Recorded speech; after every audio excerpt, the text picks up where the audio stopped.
Waalaikumsalam warahmatullahi wabarakatuh. Alhamdulillahirrahmanirrahim. Assalatu wassalamu ala asyrafil anbiya'i wal mursalin Sayyidina wa maulana Muhammadin wa ala alihi wa ashabihi ajma'in, amma ba'd. Rabbi shrah li sadri wa yassir li amri wahlul 'uqdatam min lisani yafqahu qawli. Alhamdulillahirrahmanirrahim. Segala puji dan syukur kepada Allah Subhanahu wa taala yang mana pada hari ini atas izin Allah kami diizinkan untuk bisa berbagi kepada kawan-kawan semua dalam kegiatan berbagi praktek baik diseminasi pemahaman budaya positif oleh Ulun Fatmawati, calon guru penggerak angkatan 9 dari SDIT An-Nahl Tabalong. Ulun ucapkan terima kasih banyak kepada ustaz-ustazah semua yang berkenan turut serta turut hadir dalam mengikuti kegiatan hari ini, dan mudah-mudahan apapun yang nanti kami sampaikan, apapun yang nanti kami bagikan itu bisa berimbas baik untuk kita semua, baik untuk kita pribadi maupun nanti untuk sekolah kita. Jadi tujuan kami di sini selain pemenuhan tugas kami sebagai calon guru penggerak, kami juga menyampaikan kalau ini adalah hal baik yang akan kita pelajari dan kita terapkan bersama-sama di sekolah kita. Mudah-mudahan teman-teman semua, ustaz-ustazah semua bisa aktif berkolaborasi bersama-sama, karena tujuan ulun di sini salah satunya adalah mengajak berdiskusi bersama. Jadi nanti ada mungkin beberapa hal untuk kita diskusikan sama-sama untuk perbaikan sekolah kita. Oleh karena itu, ustaz-ustazah, sebelumnya marilah kita awali dulu dengan mengucapkan basmalah. Bismillahirrahmanirrahim. Baik, ustaz-ustazah, ulun mohon izin berdiri. Oke, langsung saja ulun izin meminta waktu kawan-kawan semua untuk memaparkan, menyampaikan tentang budaya positif.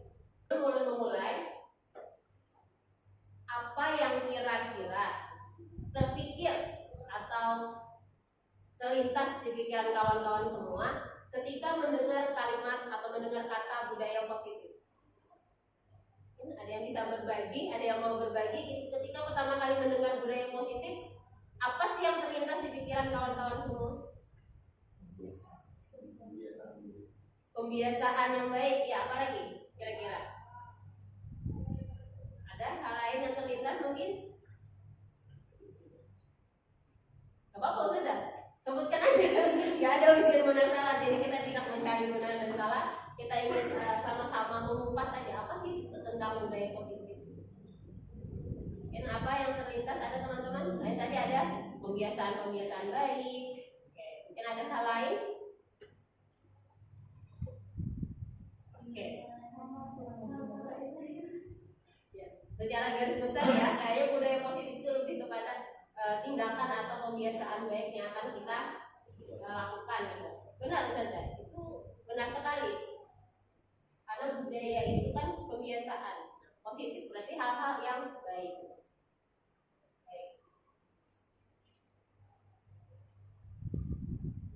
Mungkin nanti dalam proses diseminasi kami ini ada beberapa poin yang ingin kami sampaikan. Poin pertama itu tentang perubahan paradigma belajar. Kemudian yang kedua tentang disiplin positif. Kemudian tentang motivasi perilaku manusia. Kemudian tentang kebutuhan dasar manusia, posisi kontrol, keyakinan kelas, dan segitiga restitusi. Jadi ini yang mungkin akan kita pelajari bersama-sama.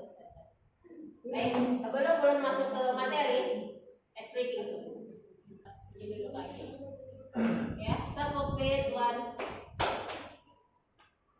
Paha, tepuk beat one.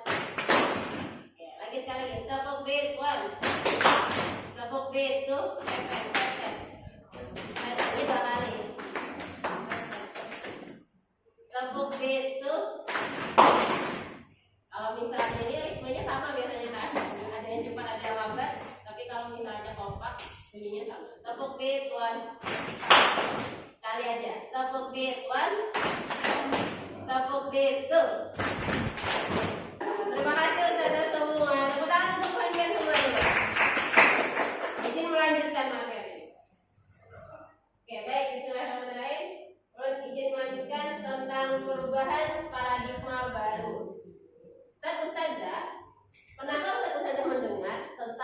pendidikan berpusat pada guru. Sering Ustazah ya. Dan pendidikan berpusat pada siswa. sering banget.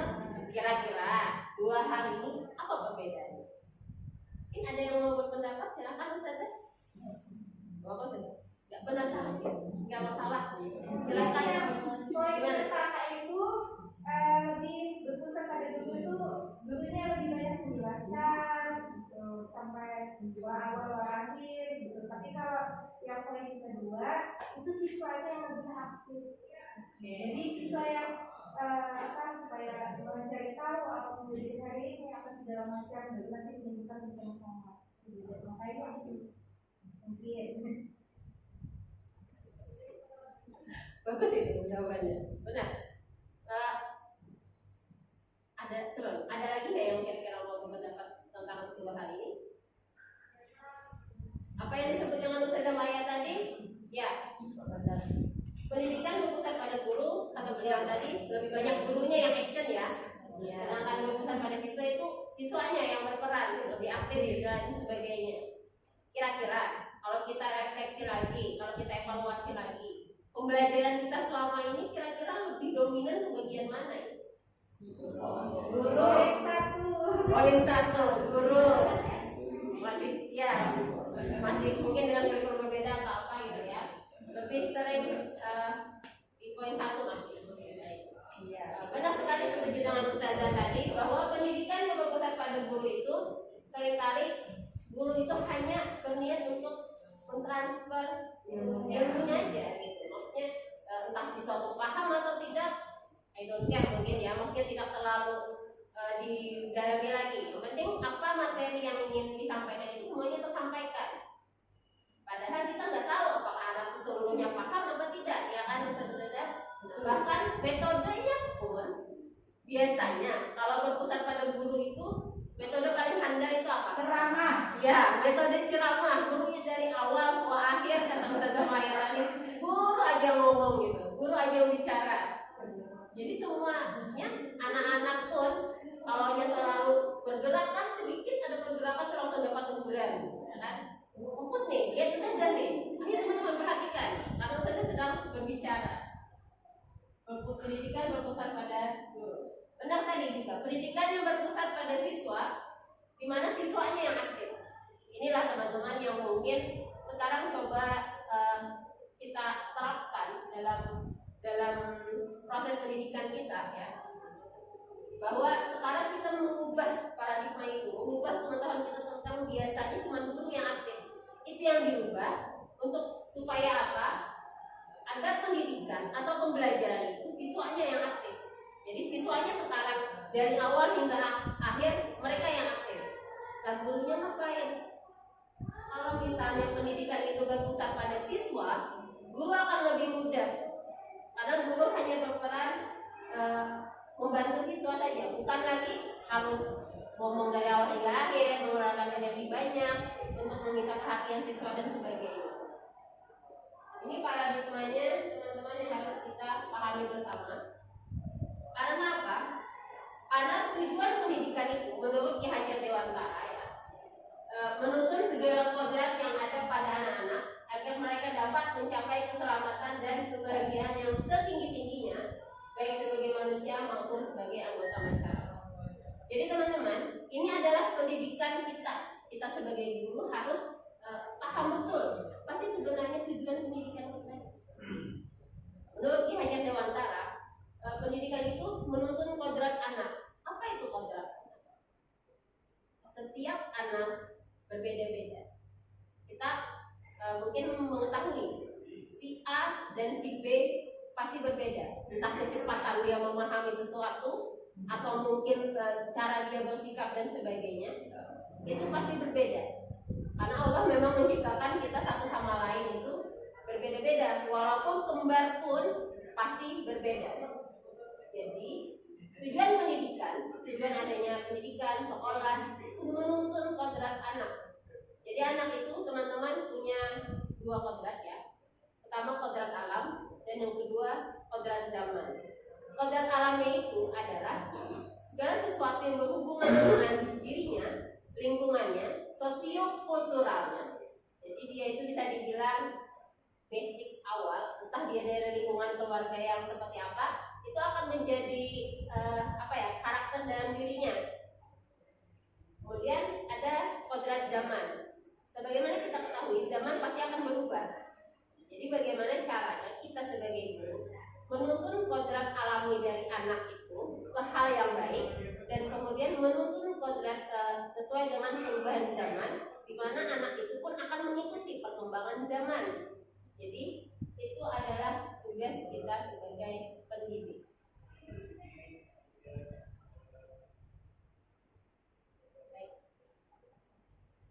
Ki Hajar Dewantara memiliki semboyan yang mungkin sering sudah kita dengar, ya, yaitu ing ngaso sung tolodo, ing mado mangunkaso tuturi handayani. Di mana di depan kita memberi contoh, ada. Di depan kita memberi contoh atau teladan, di tengah kita memberi semangat, dan di belakang memberi dorongan. Ini adalah semboyan seorang pendidik, teman-teman. Kita yang berlabel sebagai pendidik dimanapun berada, di sekolah manapun, kita ada seorang pendidik. Kita pakai semboyan ini, di mana seorang pendidik itu akan menjadi seorang teladan. Jika posisi kita itu di depan, kita harus menjadi teladan bagi siapapun, terutama kita pendidik atau kita guru. Berarti kita menjadi teladan untuk anak didik kita. Seorang guru harus menjadi teladan untuk anak didik. Kemudian kita juga menjadi orang yang supporting atau pemberi semangat, gitu, memberi motivasi untuk anak-anak didik kita semua. Kemudian kita juga bisa memberikan dorongan jika misalnya anak-anak kita itu kan sering kita dapati mungkin mereka tidak percaya diri, atau mungkin mereka tidak yakin dengan jawabannya atau apa dengan satu hal. Kita sebagai pendidik, ayo gitu, kasih dorongan, kasih semangat, kasih tuntunan kepada anak didik kita semua.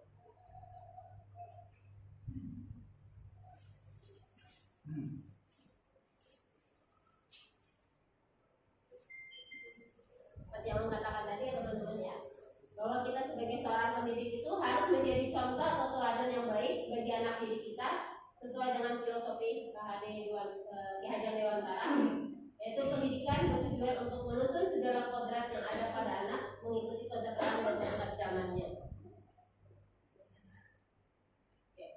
Teman-teman, agar dapat memberikan pendidikan yang menuntun itu, pendidikan yang misalnya mengarahkan dari, kita mungkin dapati anak-anak kita itu punya basically mereka memang bagus, tapi mungkin lingkungan ada sesuatu hal yang kurang mendukung atau apa, sehingga mereka mungkin bersikap entah mengikuti kawan atau apa, akhirnya mungkin bersikap yang kurang pas, kurang baik.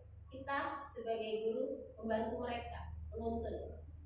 Untuk menuntun itu pun kita sebagai pendidik ini harus paham betul apa yang kita pahami.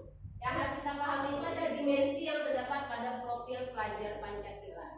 Profil pelajar Pancasila ini kira-kira sudah sering didengar nggak Ustaz-ustazah semua? Sudah sering dengar? Ada yang tahu mungkin apa saja dimensinya? Bertakwa, ya. Bertakwa kepada Tuhan Yang Maha Esa dan berakhlak mulia. Oke, dimensi pertama bertakwa kepada Tuhan Yang Maha Esa dan berakhlak mulia. Oke. Mungkin ada yang mendengar dimensi kedua, mungkin ada yang tahu? Mandiri, betul.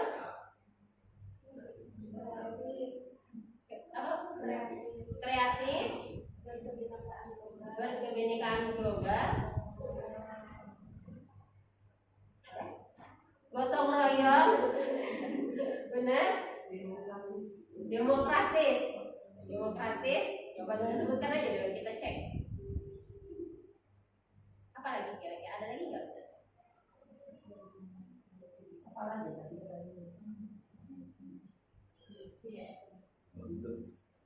Di profil pelajar Pancasila ini bisa dibilang sekarang ya di kurikulum merdeka itu, di kurikulum terbaru itu kita mau mengangkat dimensi profil pelajar Pancasila ini yang akan menjadi karakter bagi anak didik kita.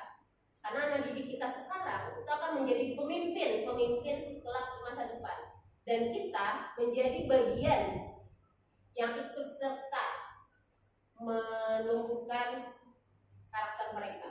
Kita menjadi bagian yang ikut serta menggoreskan pena-pena baik, pena-pena kebajikan dalam hidup mereka. Sekarang kita evaluasi aja lagi, selama ini apakah banyak nilai kebajikan yang kita sampaikan kepada mereka, atau mungkin kita belum menjadi teladan yang baik untuk mereka.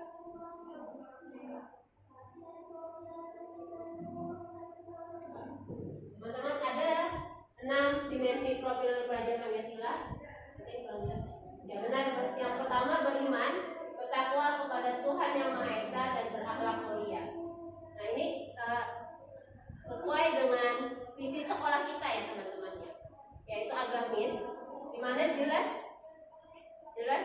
kalau kita itu sebagai manusia pasti harus beriman, bertakwa kepada Tuhan kita dan juga berakhlak mulia atau punya karakter yang baik. Jadi di sini bagaimana nanti caranya kita membantu anak didik kita membantu untuk menuntun agar mereka itu tumbuh jiwa-jiwanya itu jiwa-jiwa yang berimannya itu kuat, jiwa-jiwa yang punya akhlak mulia. Akhlak mulia itu sangat luas ya teman-teman ya, karena misalnya adabnya bagus, karakternya bagus, sikapnya bagus, itu perwujudan dari akhlak mulia. Itu yang kita contohkan kepada anak murid kita, dan itu yang kita bantu mereka jika mereka belum tepat melaksanakannya. Pertama. Yang kedua, ada berkebinekaan global. Menurut teman-teman, visi sekolah kita yang berkebinekaan global itu bagian mananya? Saya kira-kira yang sudah? Ya benar. Berbudaya lingkungan. Jadi berbudaya lingkungan itu bukan sekecil hanya tentang kebersihan, kegiatan dan sebagainya, bukan. Berbudaya lingkungan itu sebenarnya global sekali, sangat luas, jadi besar sekali ya teman-teman ya. Salah satunya baik lingkungan misalnya lingkungan kita hubungan dengan orang lain, atau lingkungan kita di masyarakat, atau bahkan lingkungan sekitar kita. Biasanya kita saat ini berbudaya lingkungan itu hanya fokus pada adiliatannya, hanya fokus pada cinta kebersihannya. Padahal kita bisa menghargai orang lain yang berbeda suku, beda ras, beda ragam. Itu pun sebenarnya salah satu perwujudan kita berbudaya lingkungan. Kita bisa menghargai perbedaan yang ada pada orang lain, itu pun sebenarnya berbudaya lingkungan. Sebagaimana ustaz-ustazah kita ketahui bersama bahwa sekolah kita ini sangat majemuk ya, sangat banyak sekali suku-suku di sini.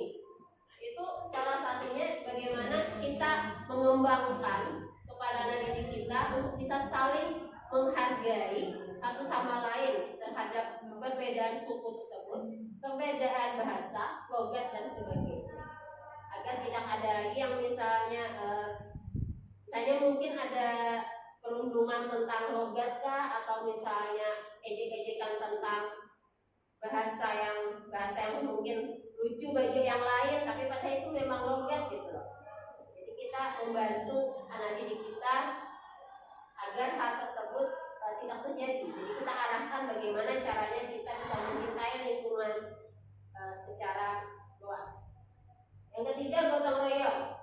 Gotong royong ini salah satu dimensi yang karakter yang ingin dicapai, dan itu maksudnya itu kita aplikasikan dalam kehidupan kita sehari-hari. Biasanya kalau kita kan dalam pembelajaran, gotong royong ini contohnya apa Ustaz? Apa kira-kira? Berkelompok ya, kerjasama berkelompok ya. Itu salah satu cara kita menumbuhkan rasa gotong royong anak-anak, kerjasama satu sama lain. Selain yang kita lakukan biasanya di hari Jumat, gotong royong membersihkan sampah, gotong royong ini. Nah ternyata dalam pembelajaran pun kita bisa menerapkan hal tersebut dengan cara mereka berkelompok, mereka bekerja sama untuk bisa menyelesaikan sesuatu tanpa bantuan kita. kita arahkan supaya mereka mendiskusikan. Jadi kan biasanya anak tuh, ustazah ini kayak apa, ini kayak apa, padahal udah ada kelompoknya tuh. Kita arahkan mereka, silahkan diskusikan satu kelompok gitu. Teman-teman silahkan kerjasama satu kelompok gitu. Jadi pembiasaan itu mungkin tidak mudah di awal ustazah, tapi ketika kita membiasakan, nah itu nanti kelaknya lambat laun akan menjadi kebiasaan dan karakter bagi anak didik kita. Bukan hanya mereka, mungkin kita juga secara tidak sadar pun akan menerapkan hal tersebut, karena kita harus memberikan contoh kepada mereka. Yang keempat, kreatif. Betul sekali, kreatif ya. Kreatif dan bernalar kritis itu masuk dalam poin visi kita apa saja?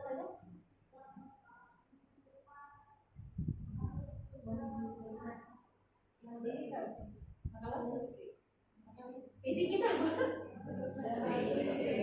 masuk dalam poin visi sekolah kita, yaitu berprestasi. Benar sekali. Jadi kita mengarahkan anak-anak untuk menumbuhkan daya-daya kreatif mereka. Mereka mampu bernalar kritis atau pikirannya itu lebih bisa menganalisis sesuatu lagi.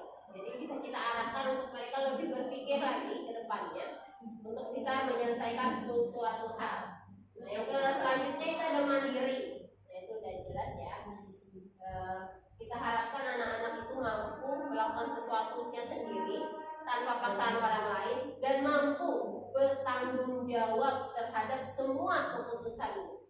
Jadi diri kita itu teman-teman ya, misalnya mandiri itu berarti menunjukkan kita punya tindakan, maka kita yang siap nanggung konsekuensi apapun, entah itu baik atau tidak, ya kan? Artinya bertanggung jawab dengan apa yang dilakukan. Baik, berhubungan dengan ini kita ingat kembali visi sekolah kita ya, itu tercantum dalam tanya kabar kita. Baik, bagaimana kabar Ustaz Ustazah pada pagi hari ini? Alhamdulillah, agamis berprestasi, mandiri berbudaya karena Allah. Oke, baik. Benar sekali ya. Ada 4 visi sekolah kita yang mana sebenarnya itu sudah menunjukkan profil pelajar Pancasila. Tinggal bagaimana caranya kita menerapkannya, bagaimana caranya kita mengaplikasikan hal tersebut, mewujudkan visi sekolah itu.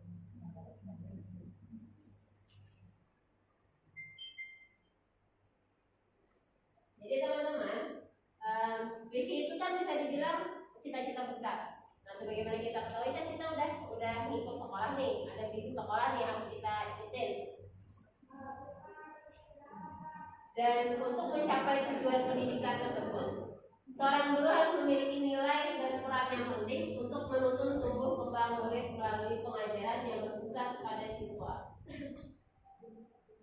Teman-teman, nilai guru, nilai kita itu juga harus memiliki nilai yang mandiri, reflektif, kolaboratif, inovatif, dan mampu berpihak pada murid. Nah, nilai-nilai itu yang kita juga tanamkan dalam diri kita semua, agar kita bisa membantu anak didik kita, menuntun anak didik kita menuju tujuan pendidikan yang sesuai dengan dimensi profil pelajar Pancasila.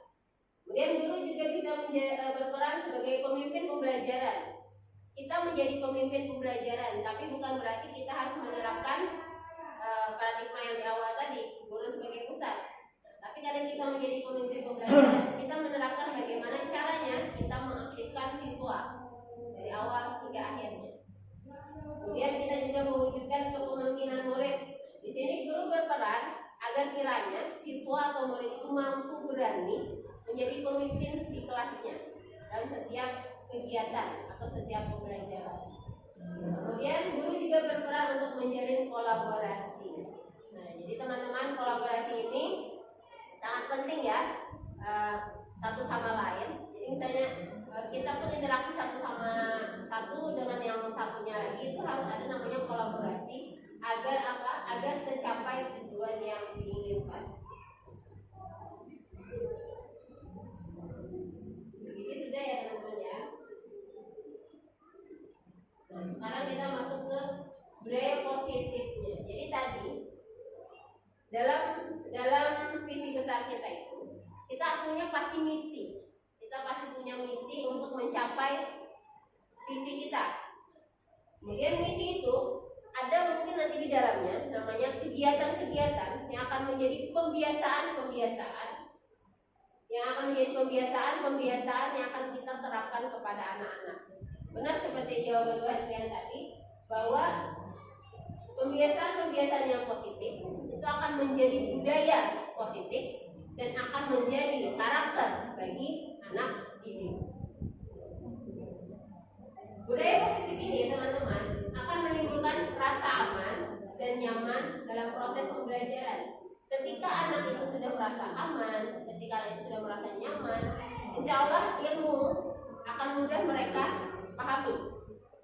Kita pun, jika kita dalam posisi nyaman, posisi aman, kita akan mudah gitu menerima apapun yang disampaikan orang lain. Jadi misalnya kita akan mudah menyaring, kita akan mudah berpikir yang mana yang disampaikan itu apakah sudah tepat atau belum.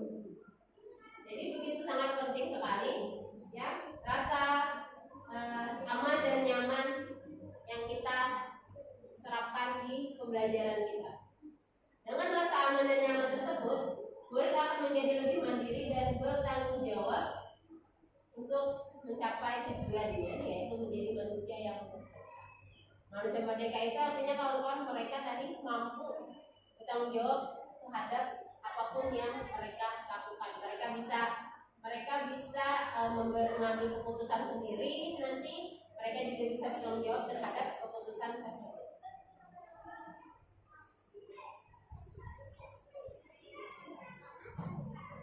Selanjutnya masuk ke materi disiplin positif, teman-teman.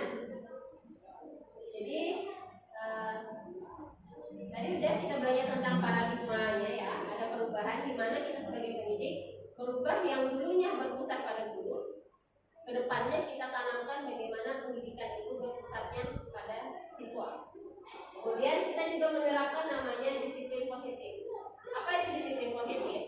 Disiplin positif itu mengarah kepada disiplin diri kita, yakni mampu bertanggung jawab terhadap tindakan yang dilakukan dan itu dikontrol oleh diri sendiri, sehingga menumbuhkan kesadaran diri dan menanamkan nilai-nilai kebajikan, di mana disiplin positif dilakukan berdasarkan motivasi internal, bukan paksaan, bukan ujian maupun hukuman.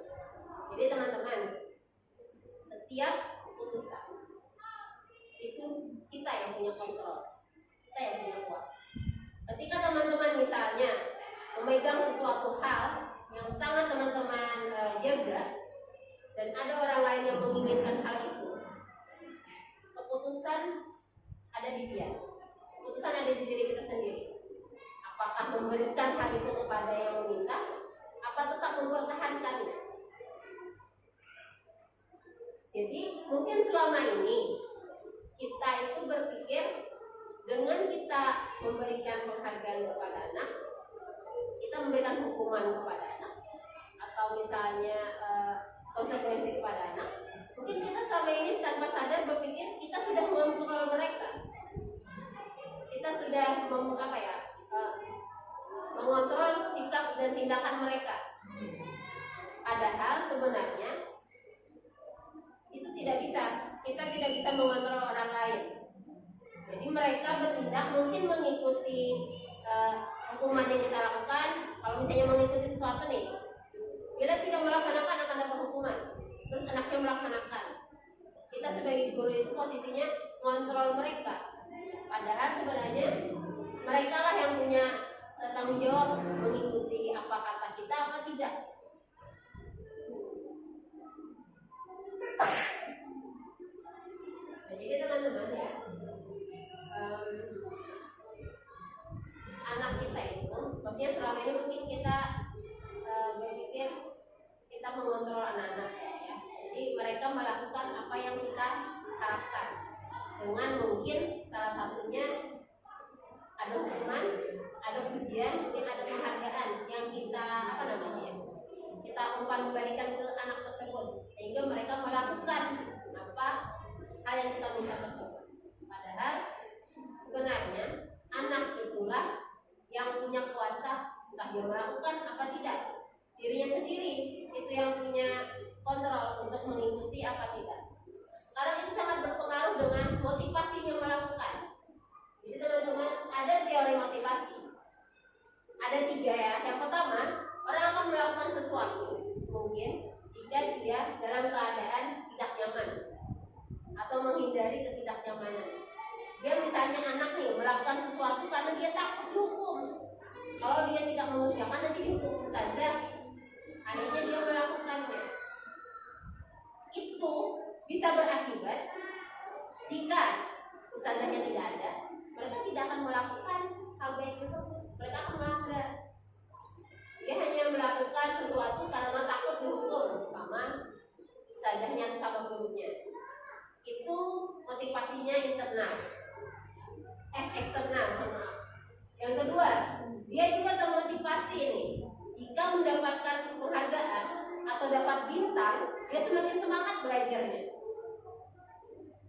Bisa jadi ketika kita tidak memberi bintang, mereka akan bilang, ya ustazah, kok pada dapat bintang sih? Ya ustazah, jadi kurang, jadi semangat untuk belajarnya down.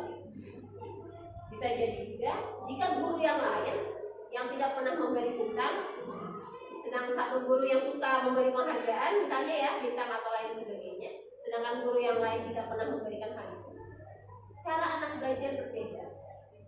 Nah, dia tadi termotivasi dengan suatu penghargaan. Sedangkan jika menemukan guru yang tidak memberikan penghargaan, dia belajarnya ya tidak terlalu semangat. Jadi ini ada 2 motivasi anak melakukan sesuatu. Bisa jadi untuk menghindari hukuman, bisa jadi untuk mendapatkan penghargaan. Itu motivasi eksternal. Dan itu sering kita alami ya, saudara ya. Bahkan mungkin itu yang sedang kita lakukan saat ini. Terus ini apa maksudnya? Kita belajar menumbuhkan motivasi internalnya. Jadi di sini kita arahkan yang asalnya dulu untuk kita motivasinya eksternal, kita ngasih hukuman, kita ngasih penghargaan. Sekarang bagaimana caranya kita menumbuhkan motivasi internal di dalam diri anak-anak. Jadi mereka itu bisa menjadi orang yang menghargai dirinya sendiri dengan nilai-nilai yang mereka percayai. Misalnya mereka datang tepat waktu, bukan karena ingin dicap anaknya terlambat, bukan ingin dicatat oleh ustaz-ustazah di depan, bukan karena ingin dihukum, tapi karena mereka memang menghargai waktu mereka. Yang nilai dalam diri mereka, jika mereka datang terlambat, berarti mereka menjadi orang yang tidak bertanggung jawab terhadap dirinya sendiri. Nah, seperti itu. Motivasi internal itu yang maksudnya yang kita pelajari, nanti kita coba arahkan ke anak didik kita. Karena apa teman-teman? Karena sebenarnya hukuman dan penghargaan itu salah satu cara mengontrol perilaku seseorang yang menghancurkan potensinya. Jadi terlalu sering bahkan ya, terlalu sering memberikan hukuman atau terlalu sering memberikan penghargaan itu akan berefek tidak baik untuk anak-anak. Mungkin efeknya hanya jangka pendek, mungkin saat itu saja mereka melakukan, tapi jika tidak ada kita atau di masa depan mereka tidak akan melakukan hal baik tersebut karena takut tadi dengan hukumannya atau hanya ingin penghargaannya. Yang kedua, mereka juga hanya akan berkembang di situ saja. Mereka akan berkembang karena tadi dapat hukuman baru mereka melaksanakan, perkembangannya di situ. Mereka tidak akan mengembangkan dirinya secara lebih baik ke depan. Jadi hukuman dan penghargaan itu sebenarnya kurang bagus ya teman-teman. Bisa kita gunakan, tapi ada sebenarnya cara yang lebih efektif dan lebih baik yang tidak harus menghukum dan tidak harus memberikan penghargaan secara secara konkret. Caranya apa? Jadi di sini juga setiap anak-anak melakukan sesuatu itu pasti ada alasannya. Kita sebagai pendidik pun harus paham, harus tahu, harus mengerti apa saja sih kebutuhan dasar manusia. Jadi gini teman-teman ya, Misalnya nih, kebutuhan dasar manusia itu ada 5. Kebutuhan dasar manusia itu ada 5. Yang pertama untuk bertahan hidup, yang kedua untuk kasih sayang dan rasa diterima, kemudian dia kebebasan, kemudian kesenangan dan penguasaan. Jadi mungkin kebutuhan anak, misalnya nih, mendapati saat pembelajaran anak itu uring-uringan, malas-malasan.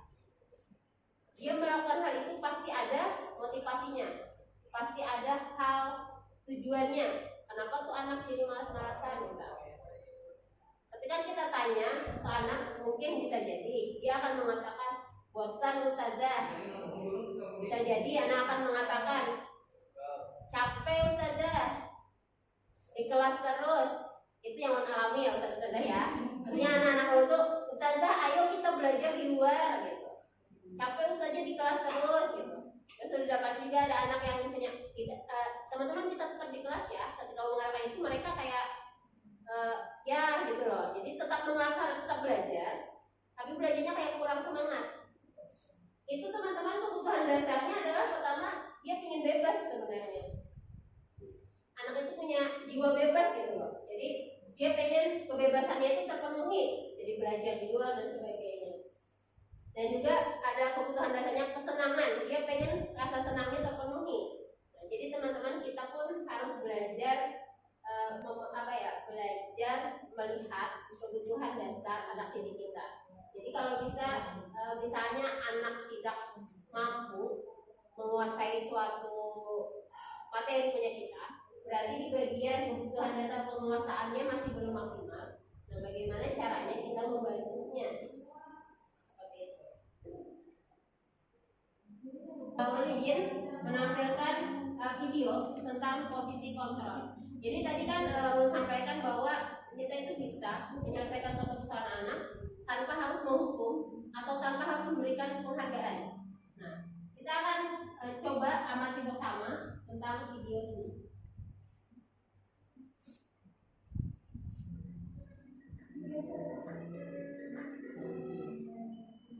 Sangat bahagia ibu dan bapak guru hebat dalam penerapan disiplin restitusi.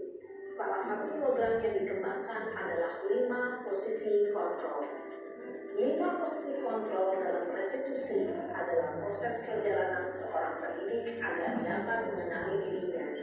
Pada video kali ini, kita akan membahas tentang 5 posisi kontrol yang dikembangkan oleh Diane Dawson dan contoh penerapannya.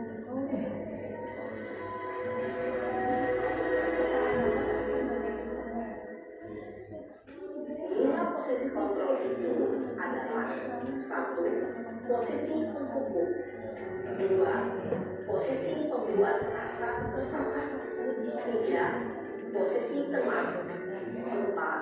Posisi pemantau atau monitor, dan 5. Posisi manajer. Untuk lebih memahami kelima posisi tersebut, mari kita saksikan kasus Naren yang terlambat hadir 20 menit ke sekolah dan melihat bagaimana kelima posisi kontrol dalam menghadapi masalah tersebut.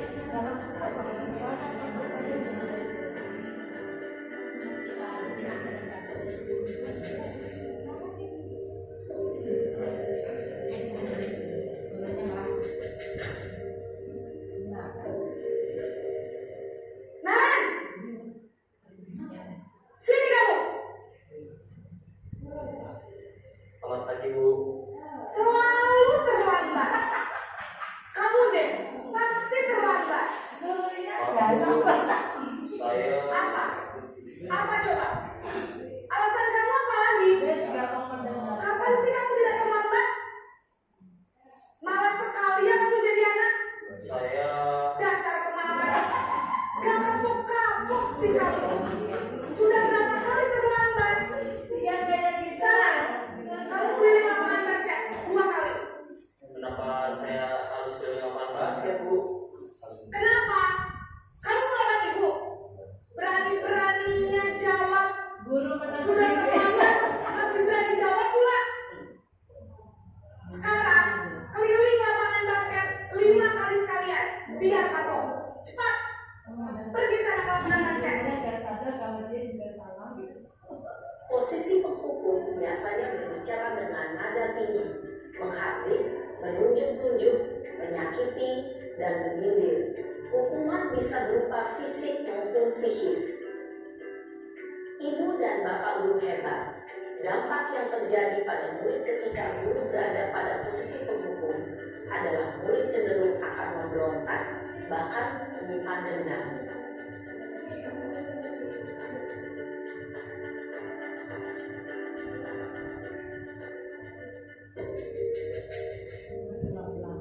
Ulang-ulang lagi deh, ganti lagi. Naran, Naran.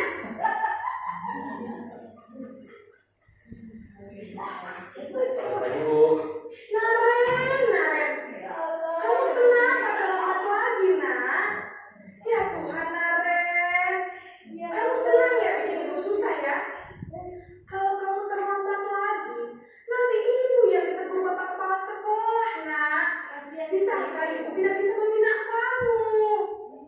Duh, gimana ini? Maaf Bu. Duh, Gusti Naren. Kamu suka ya kalau ibu ditegur bapak kepala sekolah? Terus, sekarang ibu harus tulis apa ini di buku absen? Ini kamu sudah sering terlambat loh. Ibu harus apa coba? Maaf Bu. Maaf sekali. Ya sudah, lain kali jangan bikin ibu susah lagi ya nak ya. Ibu tidak akan kuat lagi kalau kamu begini terus. Bisa jantungan kalau ibu tegur bapak kepala sekolah. Sana cepat kelas. Maaf ya Bu. Maaf sekali. Posisi pembuat rasa bersalah berbicara dengan nada tenang, cenderung lembut. Namun kata-kata yang diutarakan membuat murid merasa menjadi orang yang gagal, memandang buruk dirinya sendiri, merasa tidak berharga, dan tidak sanggup membahagiakan orang lain. Ketika murid mengambil posisi pembuat rasa bersalah, murid akan menganggap dirinya yang bersalah dan ia akan menyimpan emosi negatif tersebut di dalam dirinya. Balik lagi, posisi tenang. Apa yang disahnya? Videonya kayak lagi. Balik lagi. Agak lambat sampai. Naren,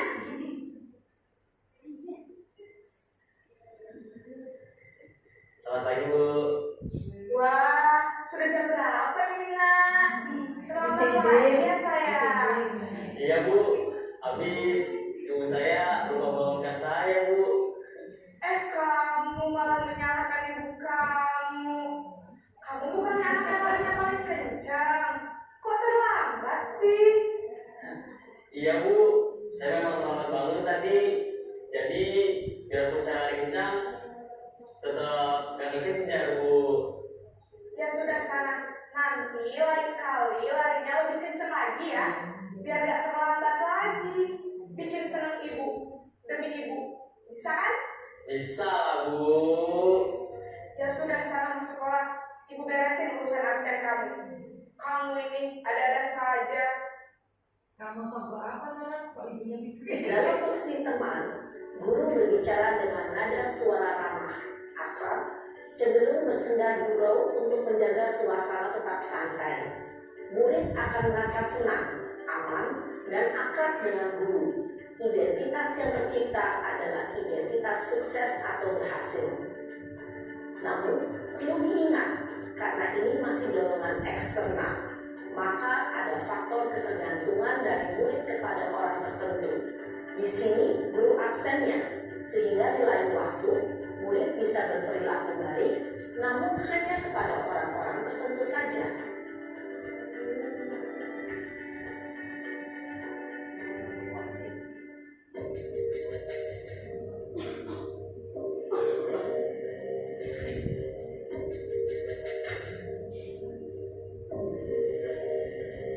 Naren,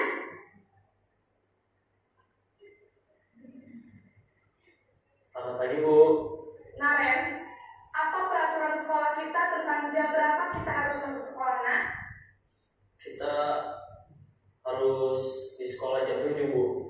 Iya betul, sekarang sudah jam 7.20. Naren sudah tahu konsekuensinya jika terlambat hadir. Paham, Bu? Saya harus tinggal kelas pas jam istirahat selama 20 menit. Iya benar, konsekuensinya demikian. Jadi nanti jam 9.30 pas istirahat, kamu harus tinggal di kelas, kerjakan tugas tambahan untuk ketertinggalan kamu, ya? Baik, Bu.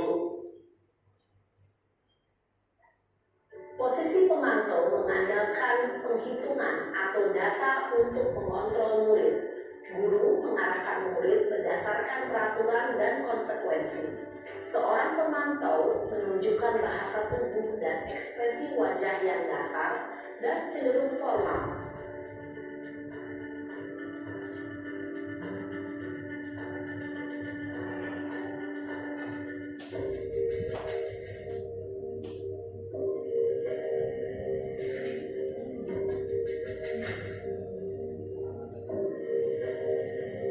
Naren!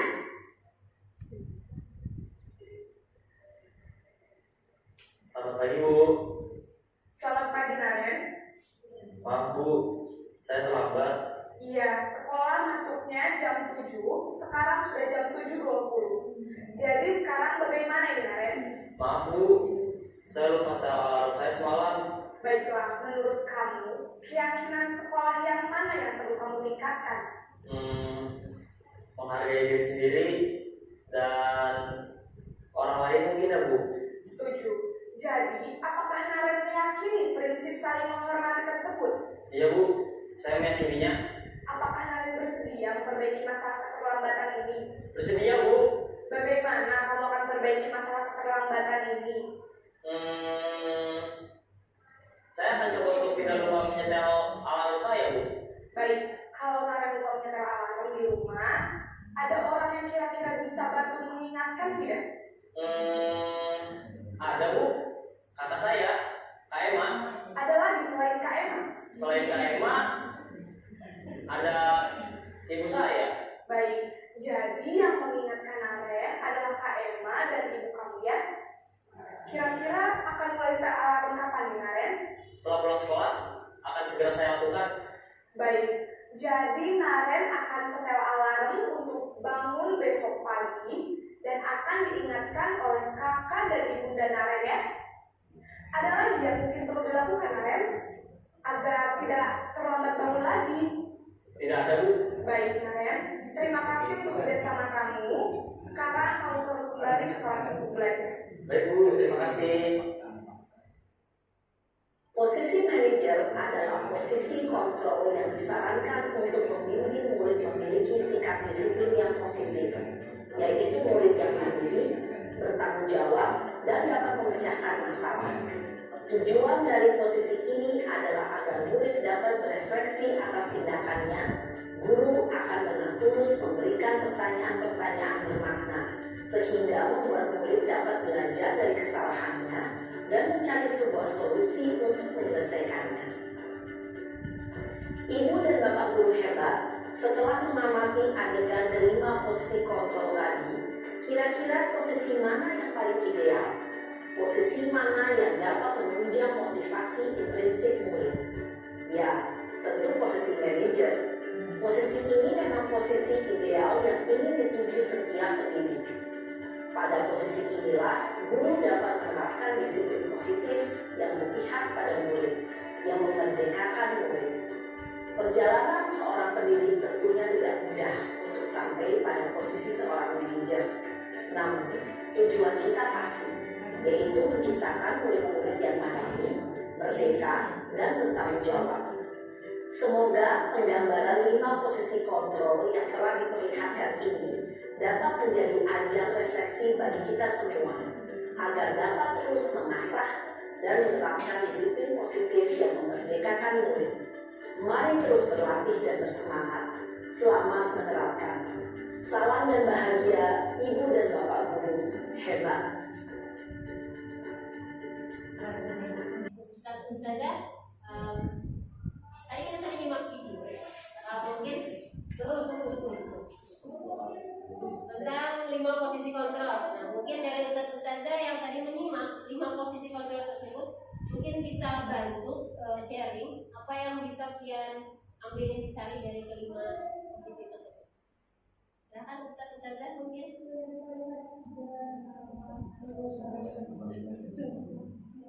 Silakan Ustazah, bisa di Ustazah silakan yang mungkin ingin berbagi, mungkin selama ini belum sudah berada di posisi mana gitu, seringkali melakukan hal posisi mana, atau mungkin bisa membantu sharing perbedaan antara posisi 1 sampai posisi 5. Teman juga.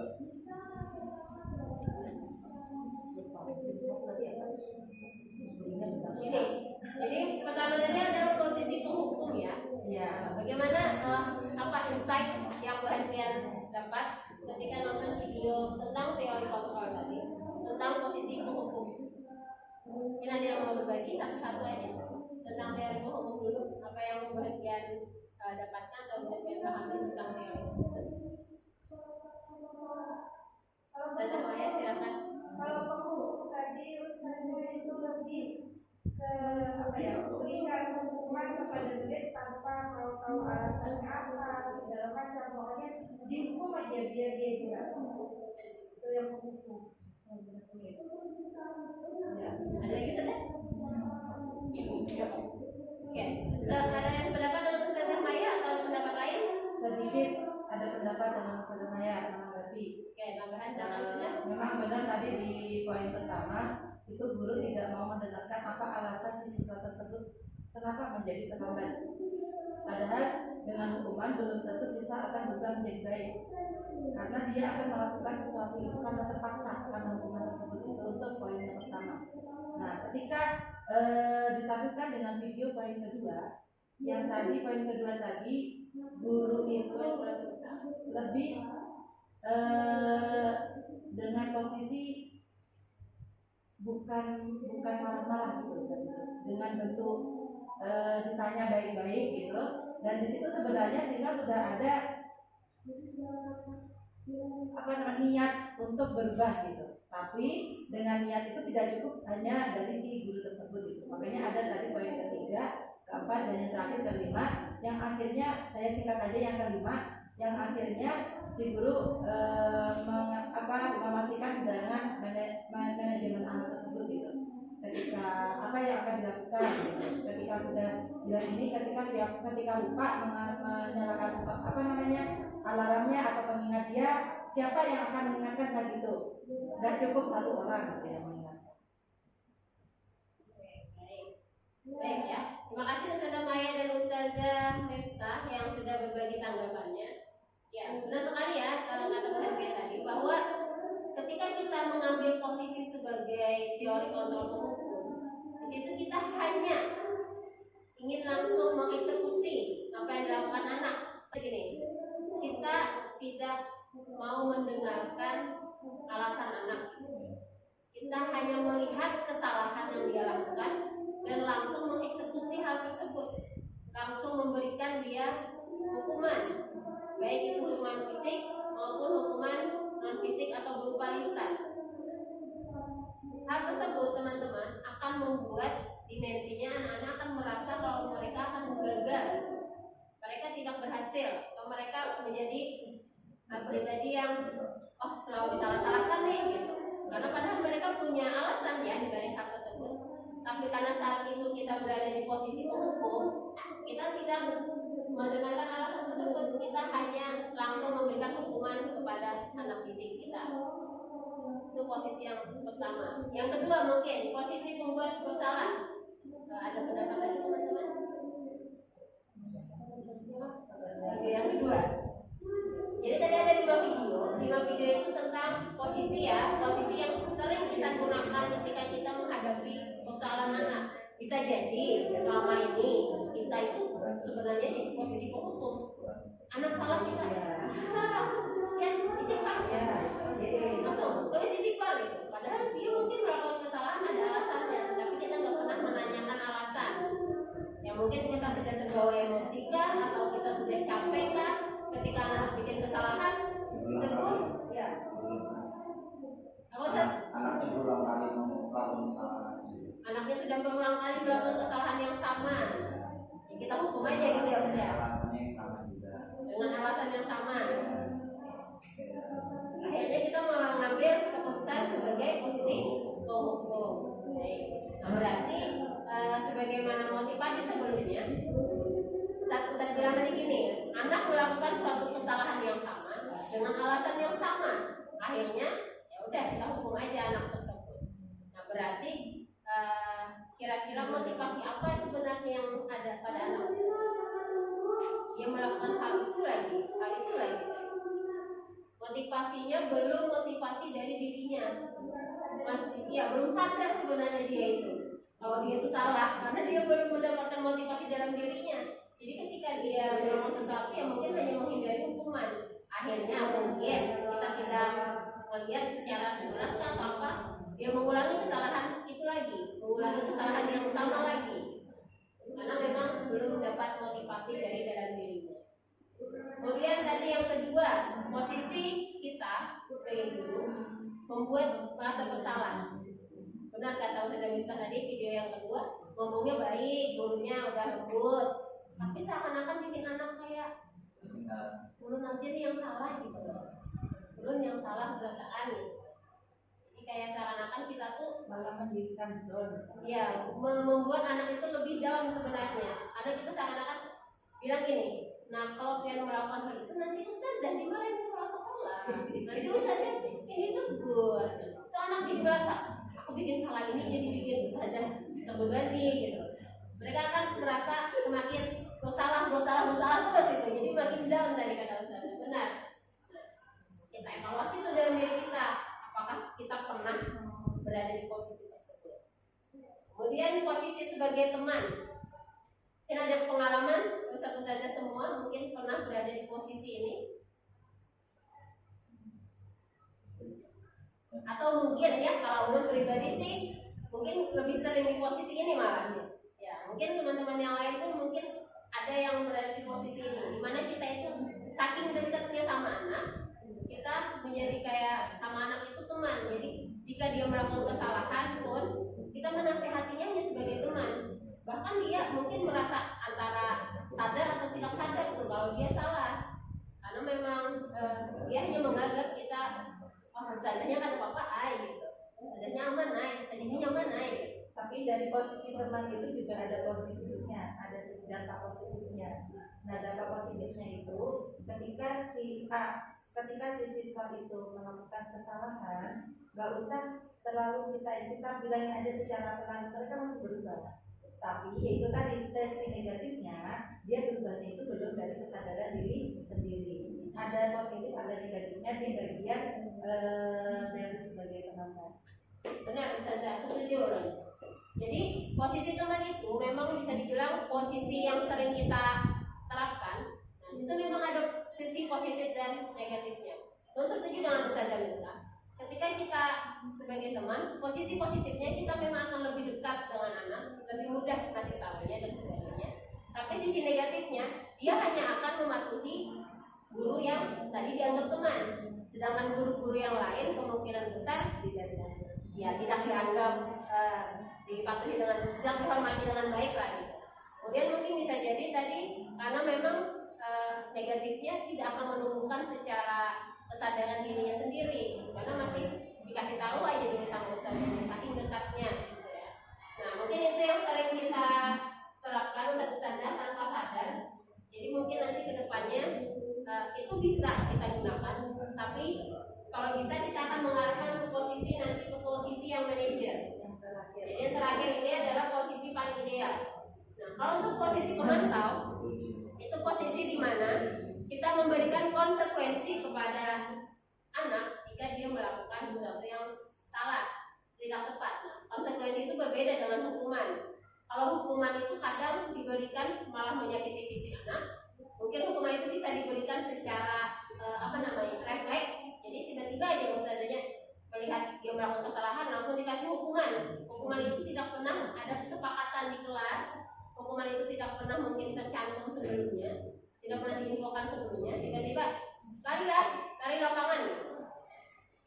Sedangkan konsekuensi itu adalah sesuatu suatu bisa dibilang apa ya, teguran juga jika dia melakukan suatu kesalahan tapi itu sudah disepakati. Jadi misalnya jika dia terlambat, konsekuensinya itu sudah disepakati bersama, misal tidak mengikuti pembelajaran pertama kah atau apakah, itu namanya konsekuensi. Nah itu biasanya diterapkan oleh pemantau. Sedangkan manajer itu adalah posisi yang paling ideal, di mana kita mengarahkan anak-anak ini agar bisa memiliki nilai sendiri, memiliki kesadaran sendiri dalam dirinya. Nah, untuk mencapai posisi manajer itu ada namanya langkah-langkah segitiga restitusi, di mana itu proses dialog antara guru dan orang tua agar dapat menghasilkan murid yang mandiri dan bertanggung jawab. Jadi teman-teman, seperti video tadi, posisi manajer yang terakhir itu, dia ada dialog antara guru dan siswanya. Jadi guru itu cuma nanya-nanya aja, tapi anaknya yang bikin statement sendiri, anaknya yang bikin keputusan sendiri. Jadi tadi gurunya kan cuma nanya apa yang bisa dilakukan ke depannya gitu. Nah, jadi tahap-tahapannya itu tentunya pertama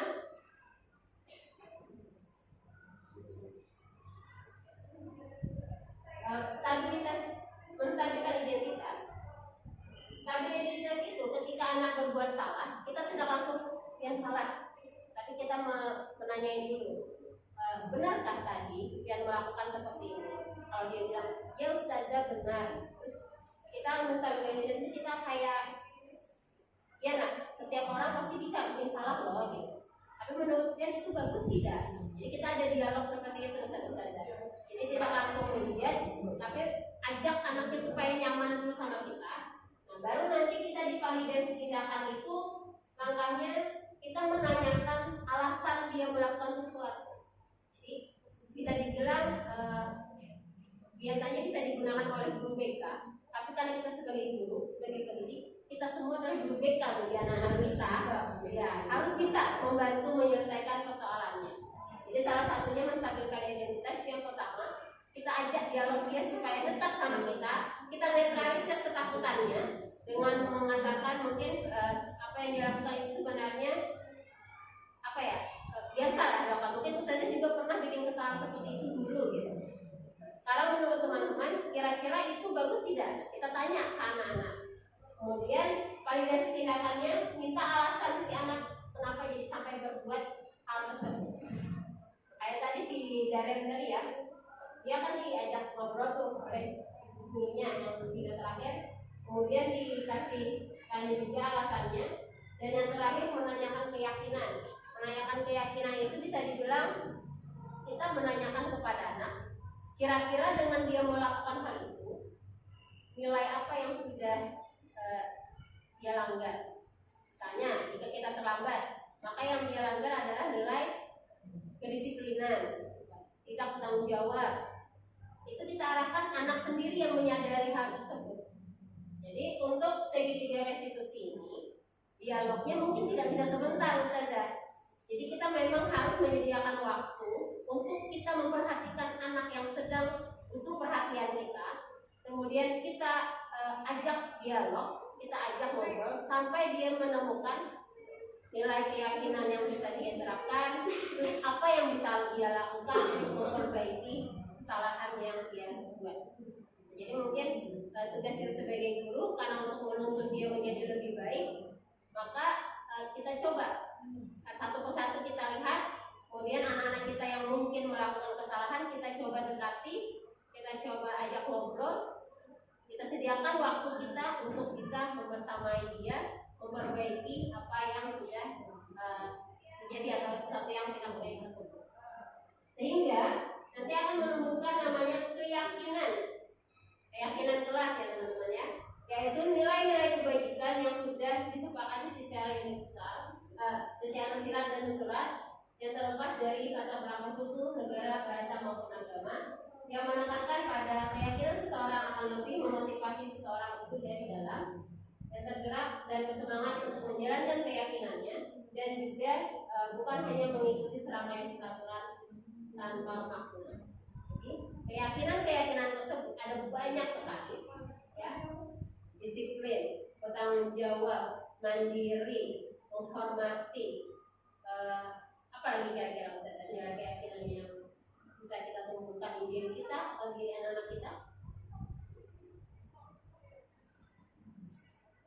Sopan bisa, atau hal-hal seperti itulah, nilai-nilai kebajikan itulah yang ingin kita terapkan. Maksudnya ingin kita sadarkan anak-anak tersebut tentang hal-hal nilai-nilai kebajikan tersebut.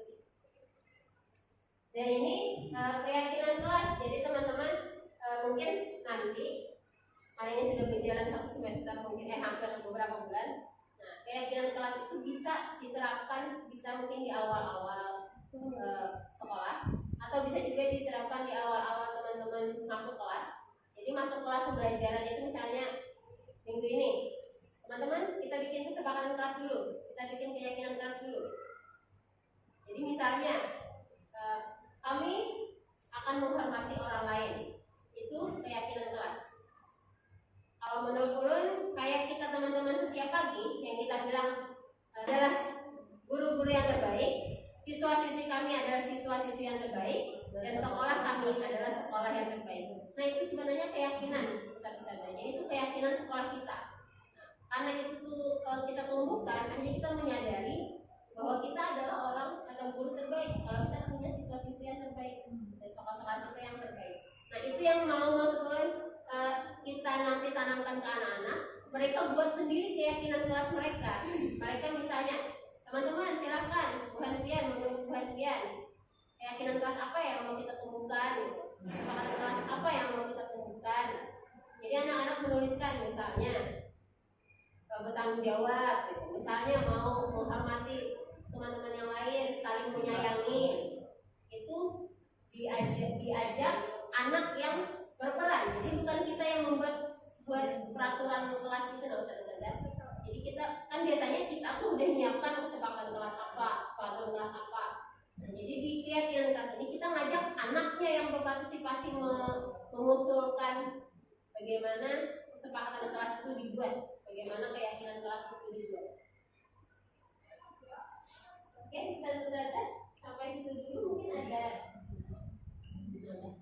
yang mau dipertanyakan di diskusi. Iya, saya mau tanya. Dari 5 teori tersebut tadi kan teori yang paling ideal kan teori manajer. Nah, ketika seorang pendidik sudah melakukan semuanya itu, bagaimana ketika si siswa tidak ada perubahannya, sudah pada titik poin yang ideal, titik manajer sudah, itu bagaimana cara mengatasi si siswa tersebut? Baik, Ustazah. Gini, mungkin antara posisi itu tadi bukan berarti kita melakukannya dengan tahap satu hukuman dulu, ini bukan ya Ustazah ya. Itu bukan satu tahap. Itu adalah suatu posisi kita. Maksudnya kita ini berada di posisi yang mana? Mungkin kita selama ini tanpa sadar kita berada di 4 posisi pertama: penghukum, pembuat rasa bersalah, teman, dan pemantau. Sehingga mungkin kita dapati anak kita tadi melakukan kesalahan yang berulang, bahkan udah dikasih tahu tapi nanti bikin kesalahan lagi. Mungkin beda lagi sih kesalahannya, tapi itu anak lagi gitu. Saya jadi karena mungkin kita belum sampai posisi ideal. Kita belum betul-betul berada di posisi kita sebagai manajer. Mungkin kita merasa sudah, tapi coba kita evaluasi lagi, apa betul kita memang sudah berada di posisi manajer? Karena jika kita berada di posisi manajer, kita akan kita akan melakukan tahap-tahap yang mana itu akan mengarahkan keyakinan itu munculnya dari dalam diri siswa sendiri. Pun jika itu sudah dilakukan dan anak-anak tetap dia sudah punya keyakinan sendiri nih, tapi ternyata dia masih melakukan lagi, maka kita tetap melakukan lagi langkah kita sebagai manajer. Jangan berubah sebagai penghukum, lakukan lagi menjadi posisi manajer. Karena itu tidak bisa memang dilakukan sekali Ustazah ya. Karena pembiasaan itu kan harus diulang-ulang terus nih. Jika misalnya itu belum baik atau apa, kita arahkan. Jadi kalau misalnya dia berulang, jangan bosan untuk tetap membersamai dan menemani anak didik kita. Seperti itu. Memang sih karena kita di sini semuanya pendidik, kolaborasi bersama-sama, Dan jika ada masalah anak itu tidak serta-merta kita harus bisa menyelesaikan, tidak tentu saja. Jika kita tidak mampu ya tidak apa-apa, diserahkan ke yang lebih berwenang, bisa dibilang yang lebih punya kapasitas untuk menyelesaikan persoalan tersebut. Hanya saja di sini kita tetap belajar, karena belajar ini kan tidak bisa nih habis ini kita nonton video tiba-tiba kita langsung bisa jadi manajer, itu nggak bisa saja. Mungkin kita harus bertahap dulu, kita harus mencoba, mungkin sekali dua kali kita masih belum bisa menjadi posisi manajer yang baik. Tapi jika itu terus kita lakukan, maka itu akan menumbuhkan kebiasaan positif kan tadi, karena itu kebiasaan positif didapatkan karena seringnya hal-hal positif itu dilakukan, sehingga nanti menumbuhkan karakter yang baik. Bismillah lah kita coba semua, bismillah ke depannya kita sama-sama memperbaiki. Jika memang hal yang belum baik, kita perbaiki sama-sama gitu. Kita sama-sama belajar. Yang mungkin dulu kita sebagai guru penghukum, kita coba belajar menjadi guru teman, atau belajar lagi menaikkan levelnya, naikkan lagi ratingnya menjadi guru manajer. Mungkin itu tidak bisa serta-merta, tapi itu tidak akan berubah jika kita sendiri mau berubah hal tersebut. Kembali lagi ke diri kita yang punya kontrol, diri kita yang bisa memperbaiki diri, ya kan? Jika kita ingin hal baik, maka kita yang harus bergerak untuk memperbaiki hal tersebut.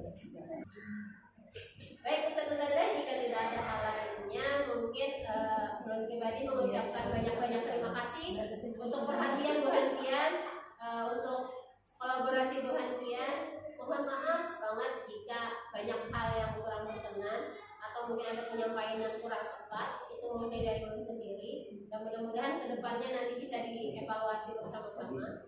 Jika ada hal yang baik, itu murni datang dari Allah, dan mudah-mudahan kita bisa menerapkan bersama-sama. Jika ada hal-hal pun yang mungkin masih bingung atau misalnya masih harus kita diskusikan, mari kita sama-sama diskusikan, mari kita sama-sama belajar kembali. Belum di sini bukan orang yang bisa, belum di sini bukan orang yang hebat, belum juga bukan orang yang sudah menerapkan semuanya dengan baik, tapi belum di sini bersama-sama mengajak kita semua untuk ayo kita bersama-sama menerapkan hal baik tersebut.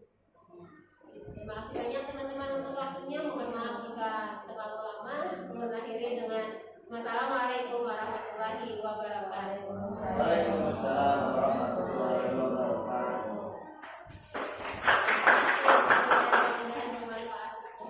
Amin ya rabbal alamin. Kita istighfar 3 kali. Astagfirullahaladzim. Astagfirullahaladzim. Astagfirullahaladzim.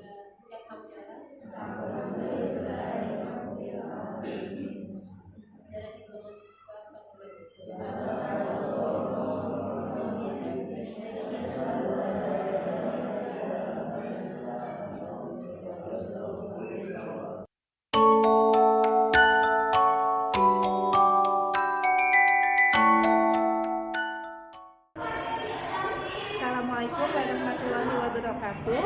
Alhamdulillah hari ini kami telah selesai mengikuti kegiatan diseminasi pemahaman budaya positif oleh Ustazah Fatmawati. Alhamdulillah banyak sekali ilmu yang saya dapatkan selama mengikuti kegiatan tadi, terutama itu bagaimana cara menjadi guru yang berpikir positif terhadap peserta didik dan tidak bersikap sebagai penghukum tapi lebih sebagai manajer, dan juga bagaimana cara menjadi guru yang bisa lebih aktif lagi, ya, membuat siswa aktif di kelas, bukan hanya guru yang hanya memaparkan materi dari awal sampai akhir, tapi membuat siswanya yang lebih aktif. Yang sangat berkesan itu adalah pada saat menonton video. Jadi ada beberapa cuplikan video yang menampilkan anak terlambat. Di situ macam-macam sekali. Jadi ada yang guru sebagai penghukum, ada yang juga membuat anak merasa bersalah. Setelah itu sebagai teman. Habis itu yang pengontrol. Nah, yang terakhir itu yang sangat bagus sekali. Jadi guru sebagai manajer lebih ke membuat peserta didik itu bisa berpikir di mana kesalahannya, diajak berdiskusi, jadi bisa memecahkan masalah yang dihadapi. Peserta didik bisa membuat kesimpulan apa yang harus dilakukan dan kedepannya bisa menjadi lebih baik lagi. Saya rasa seperti itu yang saya dapatkan hari ini. Assalamualaikum warahmatullahi wabarakatuh.